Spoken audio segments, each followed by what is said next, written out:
Good news for all fans of real-life content because Discovery Plus is here. With Discovery Plus, you get full access to more than 20,000 episodes of the best real-life content from TLC, Asian Food Network, HGTV, Food Network, Investigation Discovery, Discovery Channel, Animal Planet, and more to watch anytime, anywhere. All that for just 129 pesos a month. Just head over to discoveryplus.com/ph and hit that subscribe button. Download the Discovery Plus app via the App Store or Google Play Store and enjoy Discovery Plus, the home of real-life entertainment.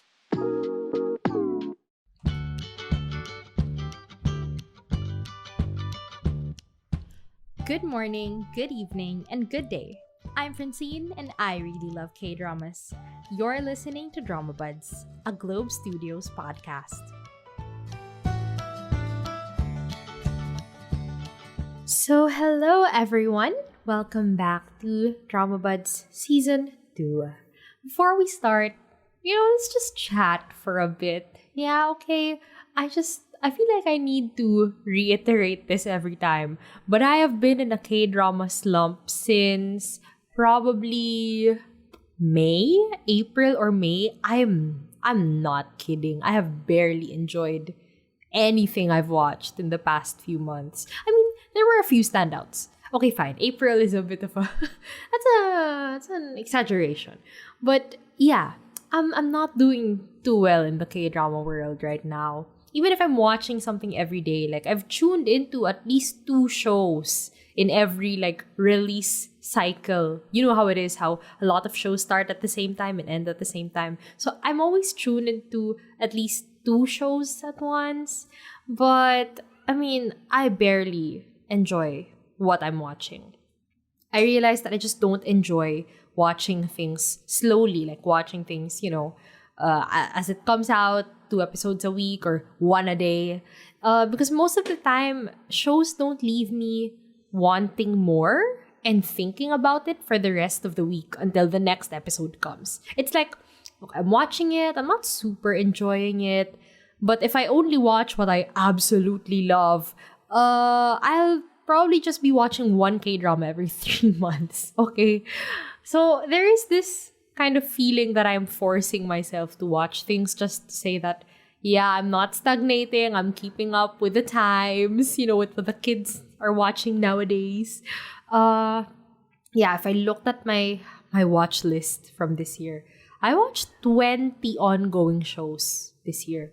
And I only enjoyed, not even loved, mildly enjoyed 4 to 5 of them. Except for Idol The Who. Except for that crazy show.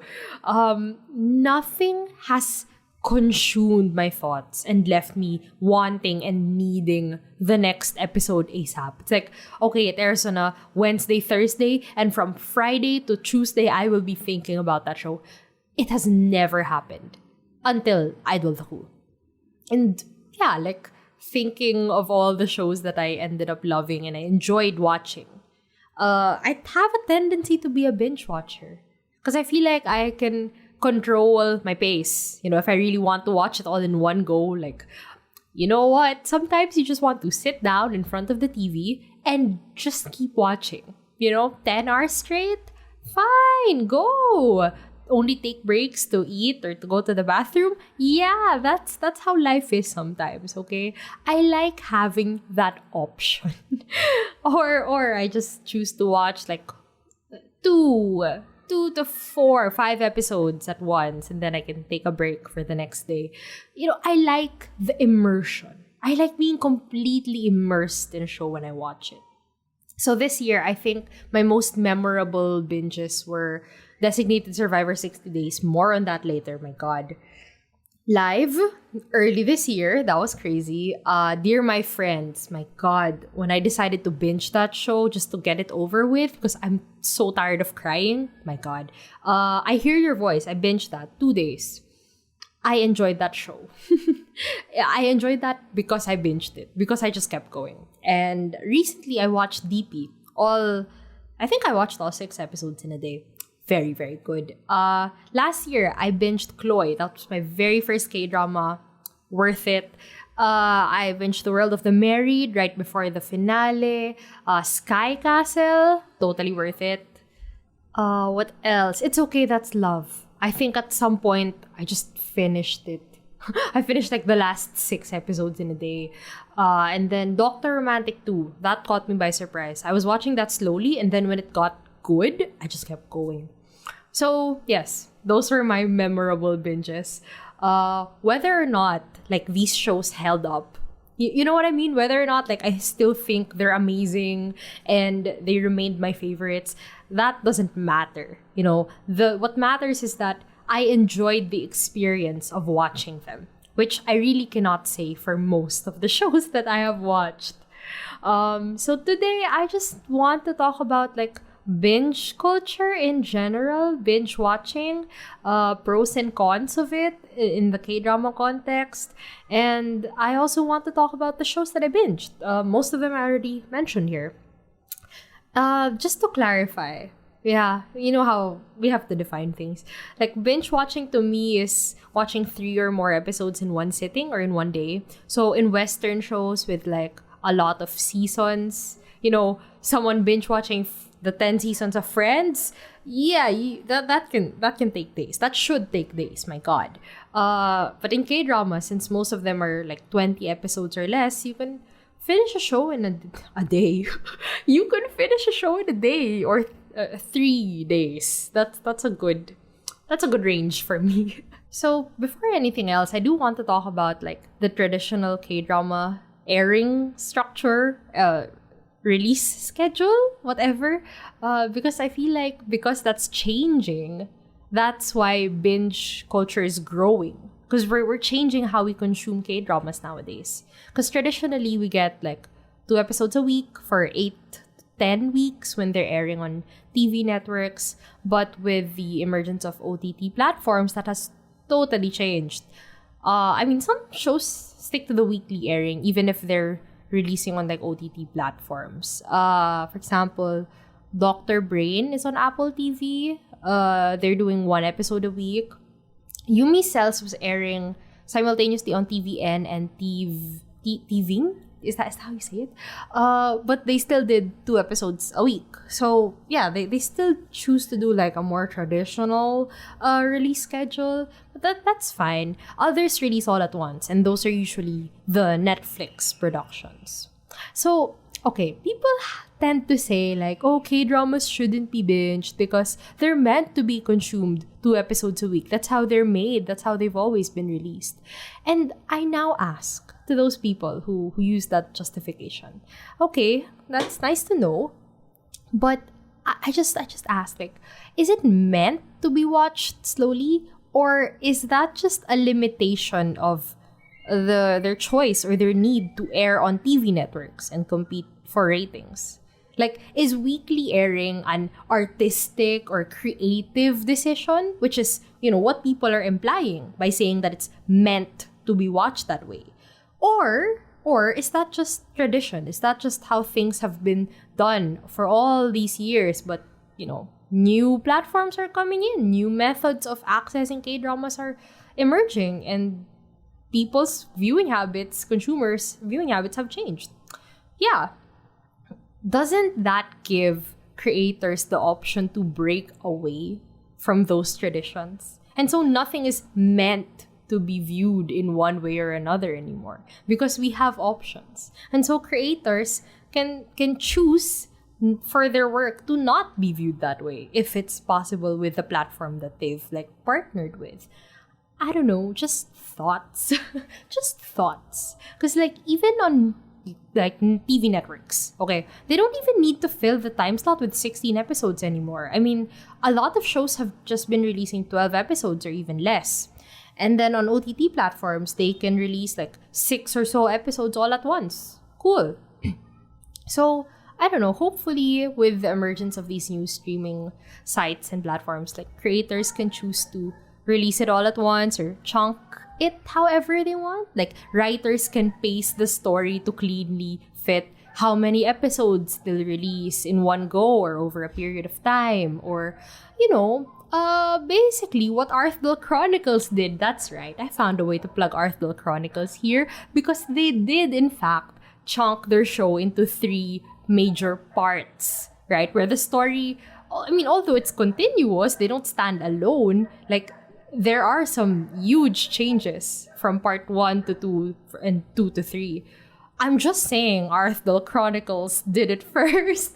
I'm just saying. But, of course, it's not always easy to get your show on an OTT platform. And producers and people up there, and also just cast and crew, I mean, they still care about ratings because that's how they've always measured a show's success. But once again, with like Netflix ratings or whatever, the top 10 all over the world, like you see those stats. You see that, oh wow, so many people are watching this one show all over the world. It just is a sign that the K-drama audience is so huge now, broad, wide, everywhere. And I don't know, ratings aren't everything anymore, but they still are important. I don't like it when people say, oh, ratings don't matter, because they do. They validate the work that people put into a show.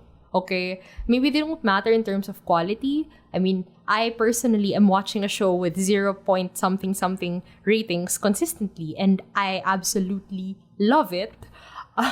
Once again, this is Idol the Coup. I am once again referring to Idol the Coup.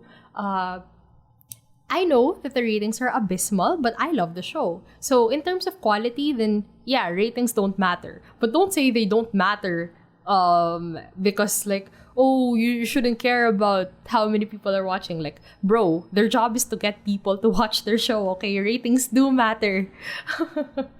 Anyway, yeah, let's just move on. Okay, pros of binging. There are pros. Of course, as a guilty binge watcher, I enjoy it, and I do see a lot of benefits to it.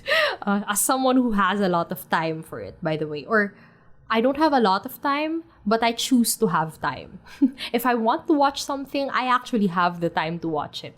I just choose to be lazy and to pretend that I have more work to do. Anyway, before that, can I complain about OTT platforms though? Like the one-drop system, especially on Netflix? Because it is so annoying that people are able to watch things so quickly. And it sucks to miss out when everyone's talking about it because you don't have the time to watch. I mean, earlier I said that I always have time if I want to have time. But sometimes I really don't. And I don't really want to drop, 8-10 hours of my life immediately just to make sure that I'm caught up before everyone can spoil the show for me. So yes, that's me ranting about the one-drop system because it's very stressful. You're missing out on the experience of watching it with everyone else. But yeah, so, I mean, connected to the very first pro of binging, you cannot get spoiled if you watch it while everyone is watching, right? I mean, in like plot-heavy shows with lots of twists and reveals, like, it sucks to see what's coming and then not enjoy the experience of the surprise. Because you're already spoiled, because you already know what's happening. And I don't know, for me, I enjoy like being surprised by it because I'm so immersed in the experience. Like when the twist comes, it's like, whoa, what? Like I had no idea that was going to happen. And then when I think about it, it's like, oh yeah, they were kind of leading up to this. In a way that if I had already watched, if I've already heard about it, if I've seen spoilers online or on articles or whatever, it's like, I will be so hyper-focused on pointing out like, oh yeah, they were leading up to this because of this scene and that line of dialogue and this whatever. Instead of being like, whoa, wait, what? That was supposed to happen? That was going to happen? I would never have expected that. The surprise is fun, okay? Not being spoiled is fun. Although being spoiled in a way is also okay because you don't get blinded by the surprise as much. Because some people think like, my God, this is the greatest show ever. But they were just blinded by the experience. So I guess if you want to be like an objective person, then sometimes being spoiled is okay. Because you get to see like, did that build up even make sense or not? But if you want to enjoy what you're watching, going into it blind is a great feeling. It's so fun. Okay, honestly, my favorite thing about binge watching is just the immersion. I will describe this later when I talk about the shows that I've binged. But I just love the experience, you know. I'm a very I mean, if all those like stereotypical images you have in your mind when you think of someone binge watching, like, you know, covered in a blanket on the couch in a dark room with a TV on for the whole day. That's really me. I'm really that type of person. I love it. I will sit down with a show and just immerse myself in everything it's making me feel. And yeah, I enjoy spending like 8 hours or more watching a show, like sitting there and going with the ride. But of course, you have to be enjoying what you're watching. Because it's the worst. Like, binging is the worst when you're not even invested in the show. It's like you're just sitting there watching time pass by as the minutes of the show pass by and the episodes, like, the episode count goes up and you realize, like, I don't really like this, but I've already spent 6 hours, so I might as well keep going. I have that tendency. More on that later, actually. Anyway, but yeah, I'm a crazy binge watcher, and I love the immersion. I don't know. I don't know why people don't enjoy that more. Just sitting there and being totally into a show. Because if you watch it like one episode at a time, as it's being released, sometimes it feels like, wow, I'm really into it, and then end of the episode, and then you have to go back to your normal life. And most of the time, once again, shows don't captivate me that much. So it's really like, wow, I'm really starting to get into the show, and then it's over, and then my interest wanes once more. Example, Beyond Evil. I feel like I would have enjoyed that. Would I have enjoyed that more if I binged it? Thinking about that. But when I was starting to get into it, when it was starting to get good and things were coming together, it was like, wow, okay, this is good. And then nope, with the episode's over, so my interest is gone again. I'll just have to build it back up the next episode. But yeah, that's a me thing. That's a me thing. I'm crazy about this. I enjoy wasting or spending time with a show. Side note, let's do it. I saw this discussion on Twitter about people saying that, you know, if they didn't watch some shows while they were ongoing, and if they tried to binge it instead, they wouldn't have finished that show. And I don't know, the way they were talking about it was like that's a good thing, that, oh, yeah, I have to stick with something that I don't really like, because if I have to do it weekly and be consistent with it, because if I don't, then I won't like it. Like, what is this, working out? What is this, building a habit? It's K-drama, sis. You should be enjoying it. I mean, I know completing a show is important because it gives you the full picture of what the show is trying to do. Right? I know it's important to finish things, but completing a show shouldn't be the only goal. I feel like enjoying what we're watching should be a more important goal. You know, as someone who has sat through too many K-dramas, just trying to finish it, you know, just because I wanted to be able to say that I did, right? I just wanted to say that, yeah, I finished Vincenzo. Yep, I did it. I sat through it. I sat through 20 episodes. I was bored out of my mind, but I did it so that I could have an opinion. I mean, yeah, that's how I feel about that show.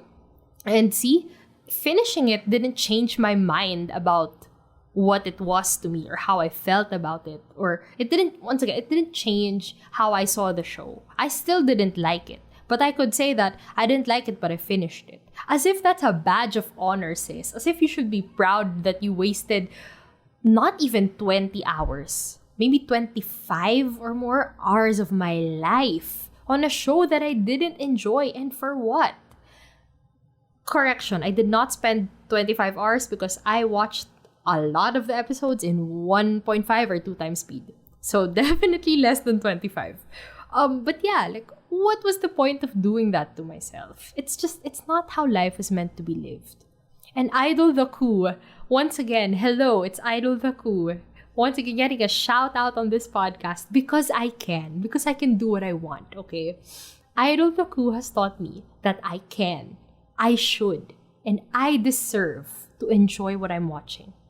I deserve that, okay? I deserve to like the shows that I'm watching and to be completely immersed and to be so invested and to think about it, even when it's not airing, to look for people online or wherever to talk about it with, to convert my friends into watchers just so I can talk to someone about this show.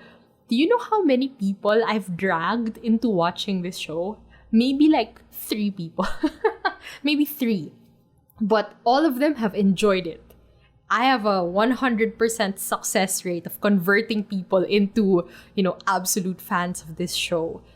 Because, yes, that's how much I love it. And, why have I grown to accept that I just don't enjoy things? But I have to watch them anyway, Like, is this my job?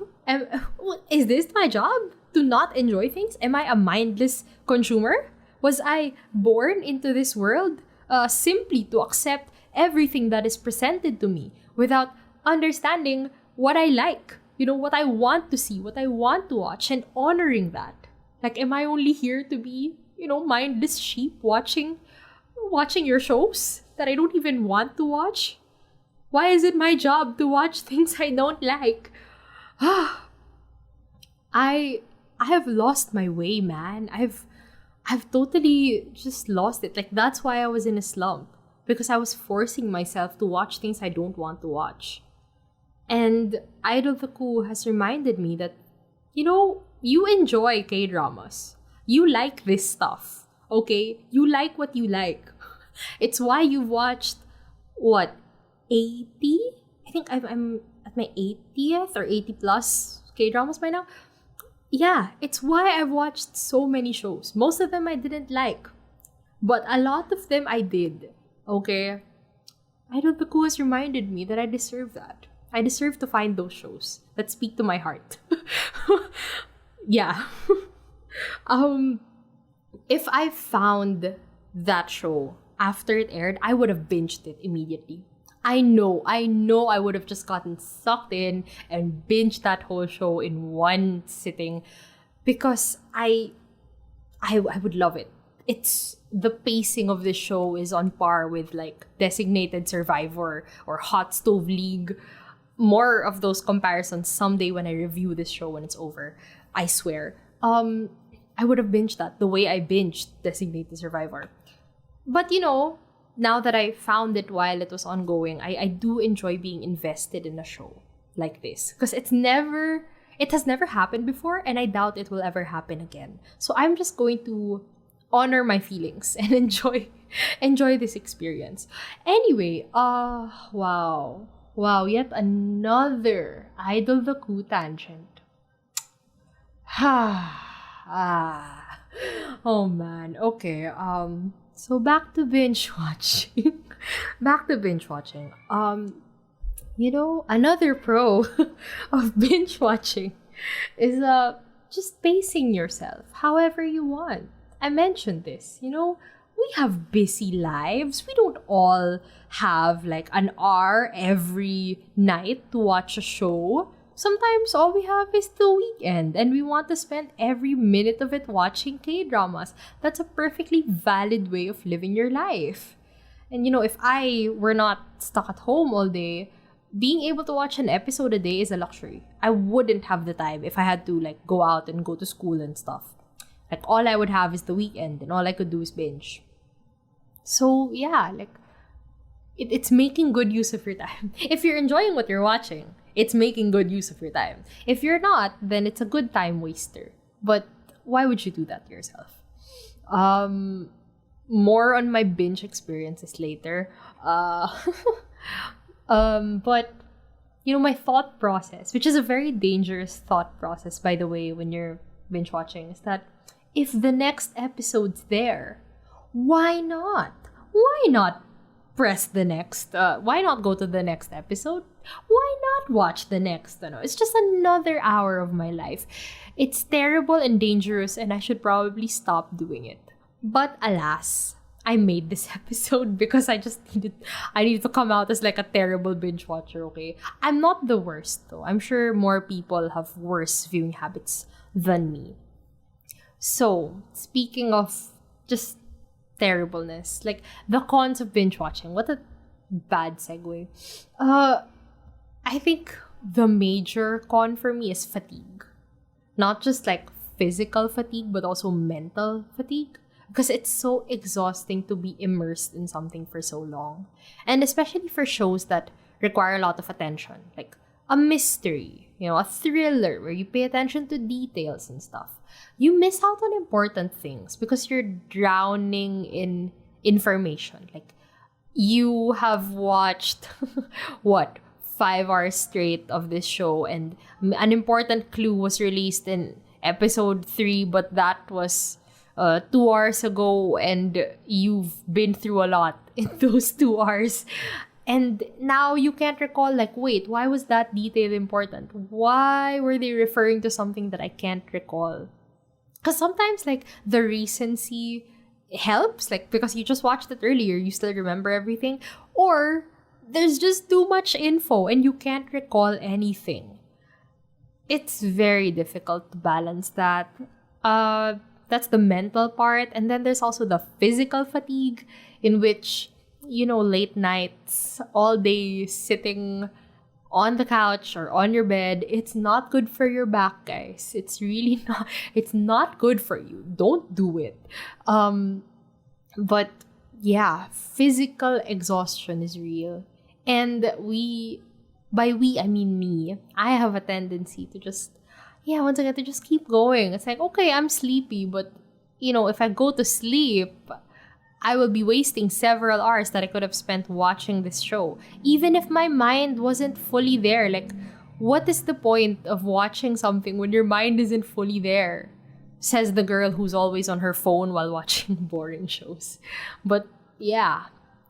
And I don't know, is this a con? Or is this a me problem? But the sunk cost fallacy, where it's like people have a tendency to follow through on things because they've already spent time, effort, or money on it. And that's mostly applicable in this discussion. It's mostly applicable if you don't enjoy what you're watching, because it's like, oh man, I know I'm not really into this, but I've already spent 13 hours, and if I stop now, then what were those 13 hours for? It's only 3 more hours, even if the story's already boring and stuff. Like, okay, sis, but do you really want to spend another 3 hours that you're not going to enjoy? Like, are you still hoping it gets better? You're not enjoying it.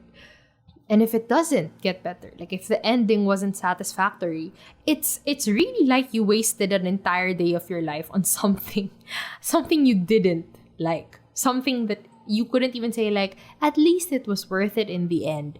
Not at all, not even. The sunk cost fallacy, it still applies when you watch things as they're ongoing. Like, I tend to continue shows just because, it's already episode 12 and I should just finish it. Even if that means another 4 hours of my life, another 2 hours of my next 2 weeks on a show that I don't like. So, once again, we dig those holes for ourselves. That's an us problem. That's a me problem. Where it's like, I could just stop. No one is holding a gun to my head and saying, no, you have to finish this show. Like, sis, you can stop. So I feel like we have to get better at dropping shows and just being okay with that. It sucks to say that we dropped it. especially if we've come really far into the story or into the show. But sometimes you have to do it for your own good and for your own happiness.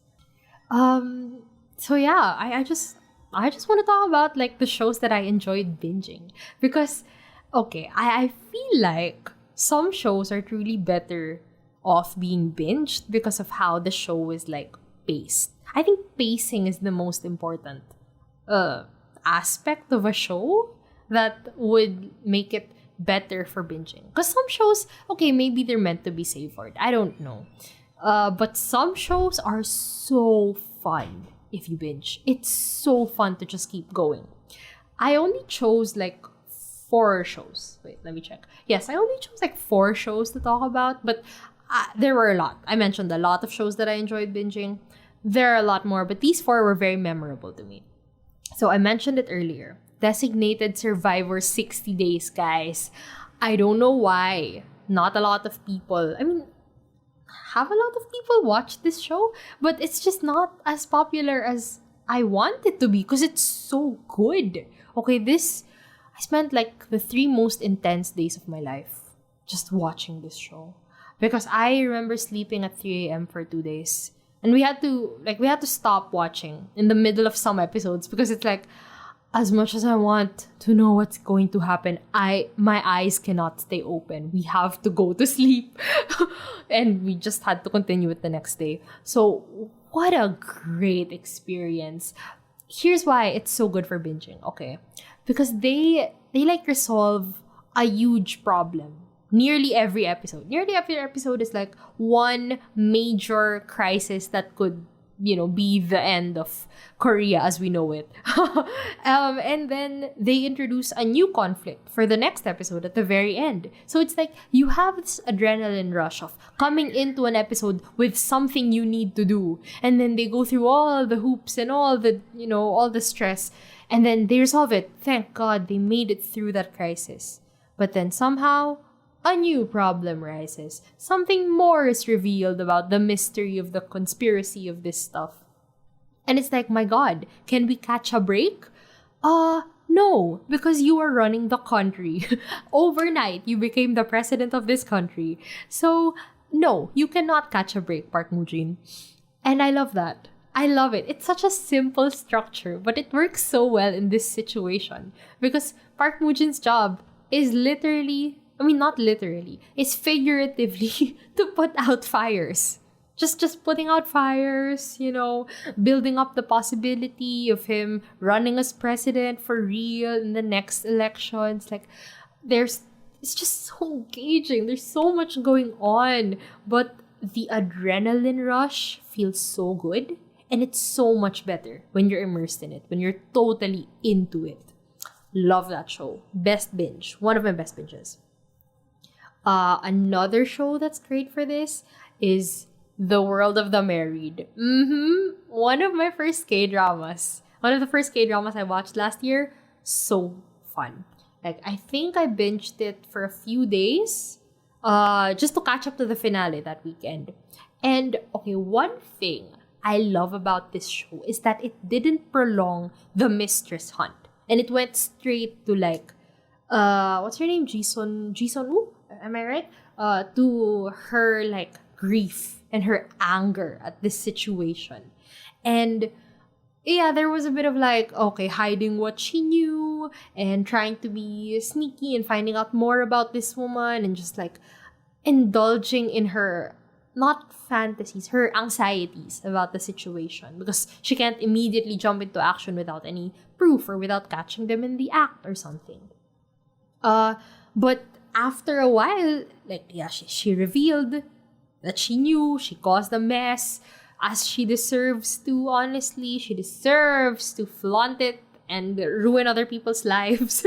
Go, girl. But, yeah, there's that. And then they had the divorce and the time skip. Around episode 8, maybe? Or episode 6 to 8? I'm not so sure. It's been ages.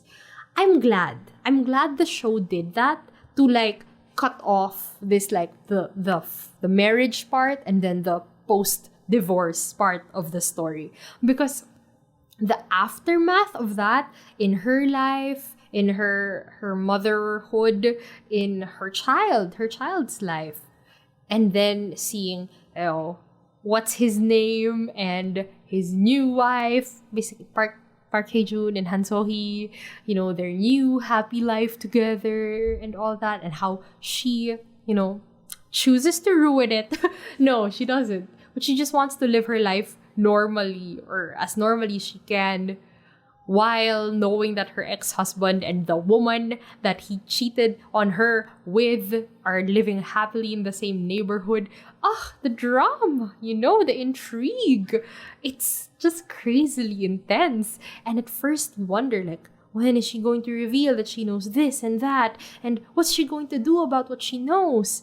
And then after the time skip, it's like, it's just a matter of waiting. Because they are going to ruin each other's lives somehow. It's so good, so intense. You never know what's actually going to happen next. Great show. So fun to binge. So intense. It's those kinds of shows that are fun because it's really intriguing. You really never know what's going to happen next. And you don't know how far these characters are willing to go. That's what I love about it. Another show that's kind of similar vibes with the world of the married is Sky Castle. Yo, I love this show. This was so good to binge.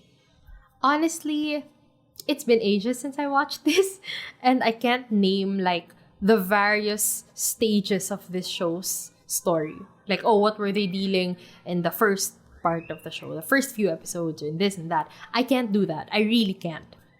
But I remember watching it and just the intensity of that show.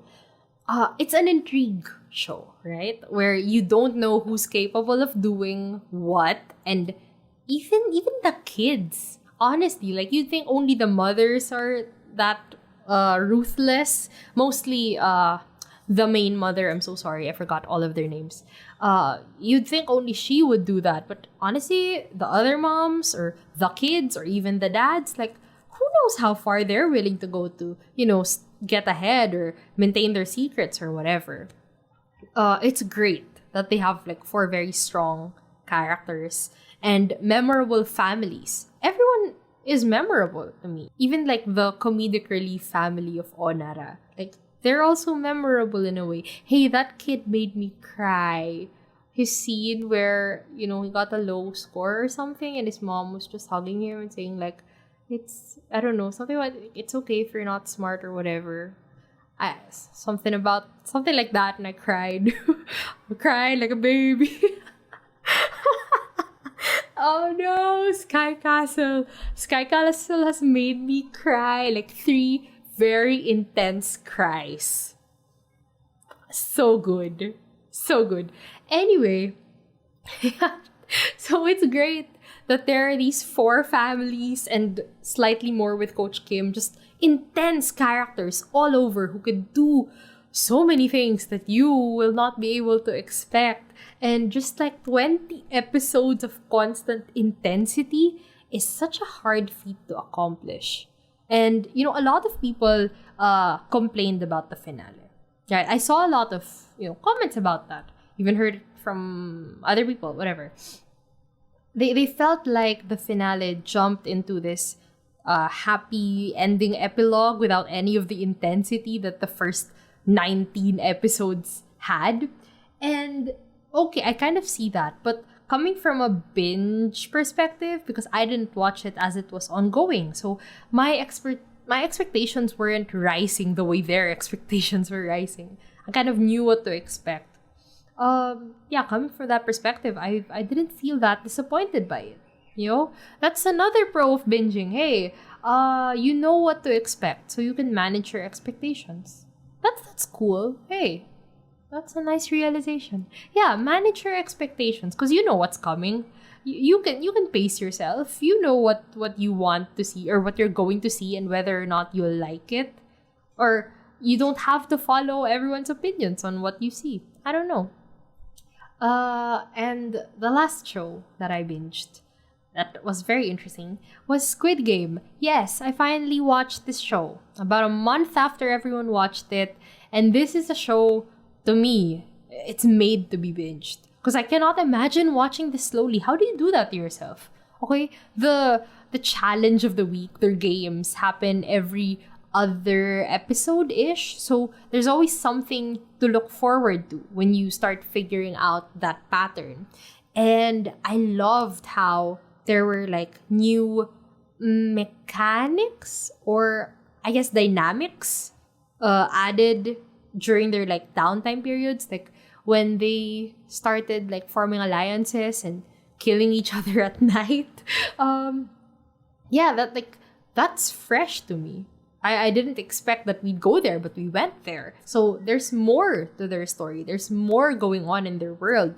And I loved that when they came back to the game after realizing that their lives were terrible if they didn't try to participate, that, you know, they knew more about what they were going into. So Sebyok wore something or covered her nose to not get knocked out by the gas, because she knew that was going to happen. So she wanted to stay awake to see what was going on around them. And then they had the police officer guy who was working behind the scenes and pretending to be a guard to discover more about the game and where they were and what was going on.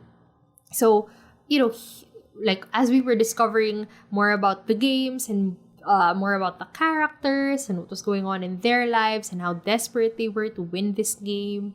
And they were forming alliances and relationships with each other. That was the world inside the games. We also have this character outside of the games, which kind of added another layer of mystery and intrigue and stress, because he was stumbling his way through, you know, those interactions with the other guards. So stressful. Yeah, I liked it. It was fun because you also never knew when people were going to start turning on each other, right? And you want them to succeed, yeah, but you only know that one person will. And you have to keep watching to know if your fave will make it through the next game. The way I'm describing it makes it sound like I'm describing a survival show. This is quite literally a survival show. Okay, Produce 101 is like vanilla Squid Game. Someone quote that. That's what the heck. Produce 101 is vanilla Squid Game. Yeah. I'm gonna stop that train of thought. Anyway, with like only 9 episodes, and with the eighth episode being much shorter than the others, like Squid Game is so easy to binge. And you know, being dropped on Netflix like that, the explosion of that show to the whole world makes sense. Makes perfect sense. And it's a perfect show to binge. Yeah, that was pretty fun. That was a fun experience. I think I spent a day. I think I spent just one day. Or maybe I watched like the first few episodes. Maybe 2 days. Maybe 2 days. Maybe I was a little busy that time. But yeah, that was a perfect show to binge. There's always something more going on, something more to discover, and you have to know who's gonna die next. And you have to know if your fave is finally going to fail or going to turn on the people they're working with. This is coming from a Cho Sang-woo bias. Cho Sang-woo is my one pick. He's my one pick, okay. Yeah, I wanted to know, when is this guy gonna flip? Because I know he's going to do it. Oh, wild.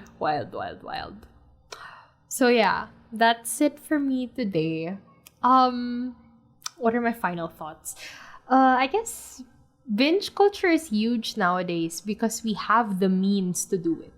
I feel like that's all that there is to it. We can binge, and therefore we do. There are times when it's good or it's beneficial to the watching experience, but there are also times when it could ruin that experience. And I don't like it when people say that shows were meant to be watched slowly, because as I mentioned earlier, that's just a limitation of tradition, baby. That's not how things are meant to be done anymore. I just think like we can watch things in whatever way we want to, as long as it's available to us. And also, some shows, like the shows I described, they make it so difficult to stop watching, okay? And if taking it slowly ruins your experience, Like for me, if I watched something, one episode a day, when I just want to keep going. I just don't want to stop. If that ruins your experience and you think you'll enjoy watching it all at once, honor your feelings. That's the lesson for today. Honor your feelings. Do what you want to do. There are no rules to this K-drama thing. And yeah, lesson for today is enjoy. Enjoy K-dramas, man. This isn't the job. You should enjoy what you're watching. I personally love immersion. I love investment. And I feel that often when I binge. And yeah, so that's just how I want to live my life, okay? I want to enjoy things nowadays. So the answer to this question, is it better to binge watch K-dramas? The answer is, as always, I don't know, man, up to you. Do what you want. Do what makes you happy. Follow your bliss. That's it for me today. This was fun. I just enjoy, geeking out over some of the shows that I enjoyed watching, because they're few and far in between. That's it for me today. Thank you so much for tuning in, and I will see you soon. Thanks for tuning in.